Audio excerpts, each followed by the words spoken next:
The fluorescent lights of the emergency room burned my eyes as I tried to focus on the admission forms. My hands trembled as I wrote, each letter blurring into the next. The metallic taste of blood lingered in my mouth, and the right side of my head throbbed where Jason had slammed me into the garage wall.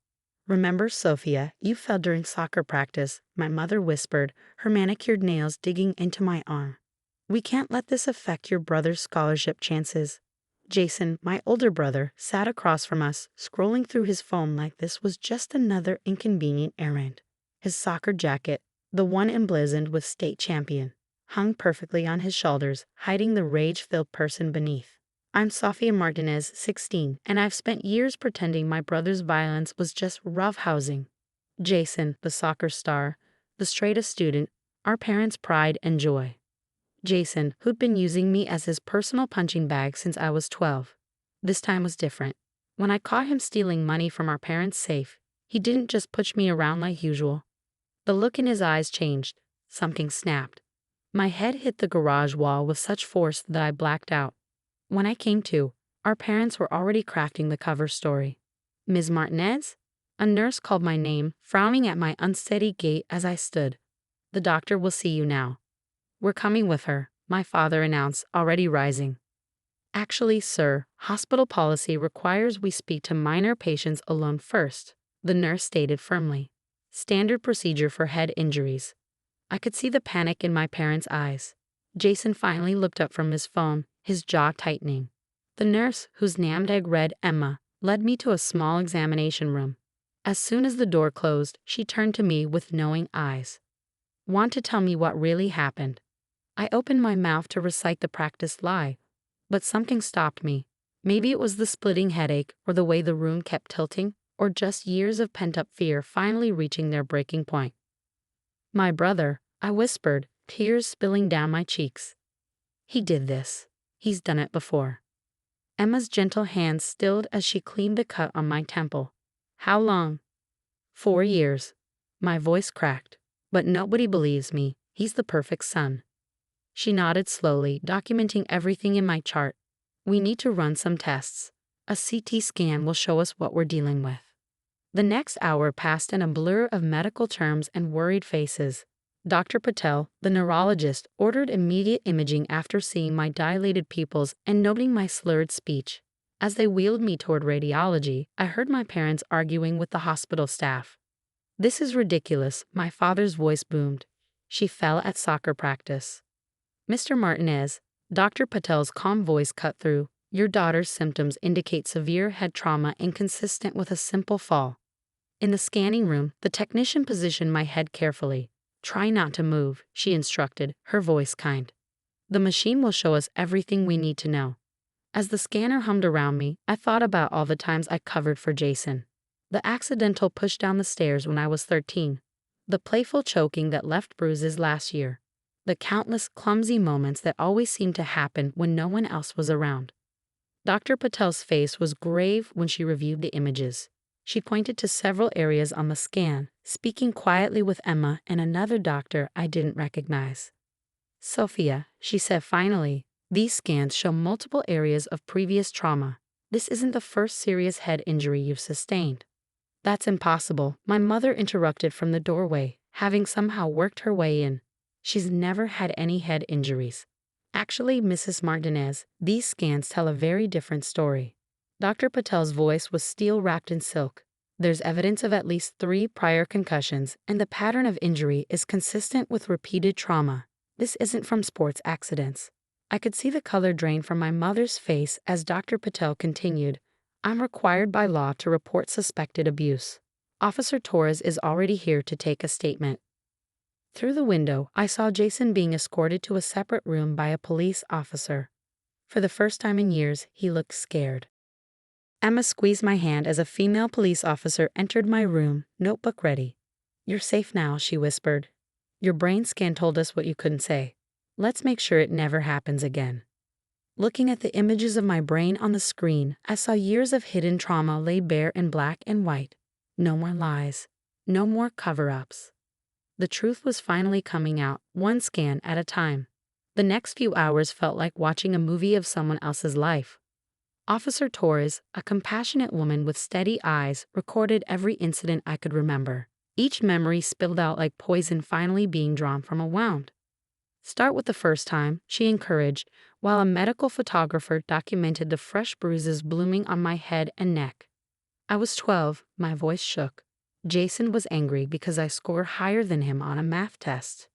He waited until our parents went to bed, then came to my room and held a pillow over my face until I promised to fail the next one.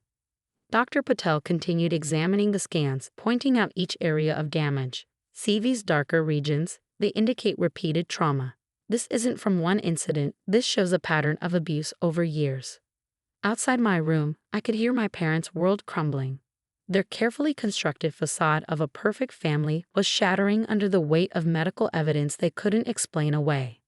There must be some mistake, my father kept insisting. Jason would never. The brain doesn't lie, Mr. Martinez, another doctor interrupted. These injuries tell a very specific story. Jason was being questioned in another part of the hospital. Through my partially open door, I caught glimpses of another officer escorting him to a police car, his perfect soccer champion posture finally broken. Emma stayed with me, holding my hand through the neurological tests. You're experiencing symptoms of a severe concussion, Dr. Patel explained. We need to keep you overnight for observation. A social worker named Ms. Parker arrived, carrying a thick folder and a determined expression. We're implementing an emergency protection order, she explained. Jason won't be allowed near you, and given your parents' history of enabling the abuse, we're arranging temporary alternative housing for you. But where will I go? The thought of leaving, despite everything, terrified me. My sister runs a youth shelter specifically for cases like yours, Emma offered. It's safe, secure, and they have an excellent academic support program. Miss Parker nodded. We've already arranged it.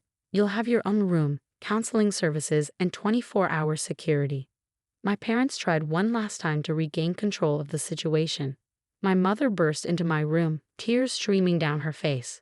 Sophia, please, think about what this will do to your brother's future. Officer Torres stepped between us. Ma'am, I suggest you worry more about your daughter's future, and your own. Enabling child abuse is a serious crime. Those words seemed to finally break through. My mother collapsed into a chair, while my father stood in the doorway, looking lost. We've contacted the school board and the athletic association, Officer Torres continued. They're launching their own investigation into whether the coaching staff ignored signs of abuse. The thought of Jason's precious soccer career crumbling gave me no joy, just relief that he couldn't hurt me anymore. Dr. Patel returned with more scan results. We found evidence of a hairline fracture in your skull from today's attack, she said gravely. This could have killed you. The reality of how close I come to death hit me hard. Emma squeezed my hand tighter as tears rolled down my face. Your brother is being charged with aggravated assault, Officer Torres explained. Given the medical evidence and the severity of your injuries, he'll be tried as an adult. Miss Parker was already working on her laptop, finalizing details. The shelter has a specialized program for survivors of family violence. You'll have access to trauma-informed therapy, educational support, and legal advocacy. My phone kept buzzing with messages from Jason's friends, some threatening, others expressing shock. Emma gently took it away, promising to save any evidence of intimidation for the investigation. As night fell, my hospital room became quieter. My parents had been escorted out, both facing their own charges of child endangerment and failure to protect. Jason was in custody, his perfect future replaced by serious criminal charges. Try to rest, Emma said, adjusting my pillows. Tomorrow will be a new beginning. Looking at the brain scans still displayed on the screen, I saw the map of my suffering laid bare in clinical detail. But I also saw something else. Evidence that could finally force everyone to acknowledge the truth I'd been screaming silently for years. Miss Parker patted my hand. You're not alone anymore, Sophia. Your brother's actions are finally being seen for what they are, and you'll never have to cover for him again. As the medication took effect and my eyes grew heavy, I thought about all the times I'd wished someone would see through our family's perfect facade. Now, thanks to modern medical technology and caring professionals, the truth hidden in my brain could finally set me free. The last thing I heard before drifting off was Officer Torres on the phone, ensuring my safety. Yes, We need a permanent protection order. The scan results alone are enough to prove years of systematic abuse. For the first time in 4 years, I fell asleep without fear of what my brother might do in the darkness. 6 months later, I stood in front of the mirror at Hope Heaven Youth Shelter, adjusting my court appearance outfit. The girl staring back at me was different from the scared teenager who'd arrived here with a concussion and broken spirit. My eyes were clearer now, my stance stronger. Today was Jason's sentencing hearing. The trial had been brutal but quick, with the medical evidence leaving no room for doubt. Dr. Patel's testimony about my brain scans had silenced even Jason's most expensive defense lawyers. The images of my injured brain projected on the courtroom's large screen had told a story no one could deny. "Ready?" Emma asked, poking her head into my room. She'd stayed involved in my case, becoming something of a big sister figure. She'd even helped me apply to pre-med programs.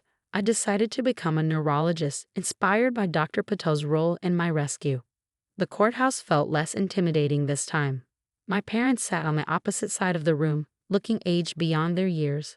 The investigation had revealed they covered up Jason's violence toward others too. 3 former girlfriends had come forward with similar stories. Jason sat with his lawyers, his soccer jacket replaced by a suit that couldn't hide his anger. His scholarship was long gone, his perfect reputation shattered. The security footage from our garage, showing him slamming my head into the wall, had gone viral despite efforts to protect my privacy. "The court calls Sophia Martinez," the judge announced. Walking to the witness stand for my victim impact statement, I felt steady. The months of therapy had helped me find my voice, and I intended to use it. 4 years ago, my brother started using me as his punching bag. I began, my voice clear. My parents taught me to protect his reputation instead of my own life. But my brain kept a record of every attack, every injury they tried to hide. Today, I'm not here to protect anyone but myself. I described how the abuse had affected my life, the nightmares, the panic attacks, the way I'd learned to move through my own home like a ghost. But I also spoke about my healing, about the strength I'd found at Hope Haven, about my plans for medical school. The brain scans didn't just show my injuries, I continued. They showed the truth no one wanted to see. They gave me back my voice, my safety, and my future. Jason wouldn't look at me, but I saw him flinch when I described the last attack. Our parents wept quietly, finally facing the reality of what they'd enabled. The judge's sentence exceeded even the prosecution's recommendations: 12 years for aggravated assault, with additional charges for the previous attacks. My parents received 3 years probation each, mandatory counseling, and community service working with abuse survivors. "Your Honor," Jason's lawyer tried one last time. His promising future was forfeited. The judge cut in. The first time he chose violence. The medical evidence shows years of escalating abuse that could have ended in death. The court cannot ignore such systematic violence. Outside the courthouse, my support team gathered around me. Dr. Patel had come to show solidarity, along with Officer Torres and Miss Parker. The shelter girls had made a banner, "Strength Speaks Truth." The brain clinic called. Emma mentioned as we left. "They want to use your case to train medical staff about recognizing patterns of abuse in imaging. You could help save others." That evening, back at Hope Haven, I packed for my upcoming move into student housing. My full scholarship to pre-med program started next month. Turns out many organizations support abuse survivors pursuing medical careers. I kept copies of my brain scans, not as a reminder of trauma, but as proof of survival. They hung on my wall alongside my acceptance letter and the photo of my support team. My phone buzzed with a message from Dr. Patel. "Proud of you. Remember, healing leaves its own marks: strength, resilience, wisdom. See you at the clinic next week." I was starting an internship at her neurology practice, learning the science that had helped save my life. Someday, I'd be the doctor reading scans, seeing the stories hidden in shadows and light, helping others find their voice. One of the younger shelter girls knocked on my door. "Can you help me with math?" she asked shyly. "They say you're good at explaining things." Looking at her, I saw my past self, but also hope for the future. Of course, I smiled. "Let's study in the common room." As we walked down the hall, I caught my reflection in a window. The bruises had long faded, but something better had taken their place. Confidence, purpose, strength. My brain scans had told my story when I couldn't. Now I was writing my own next chapter, one where the truth didn't hurt anymore. It healed.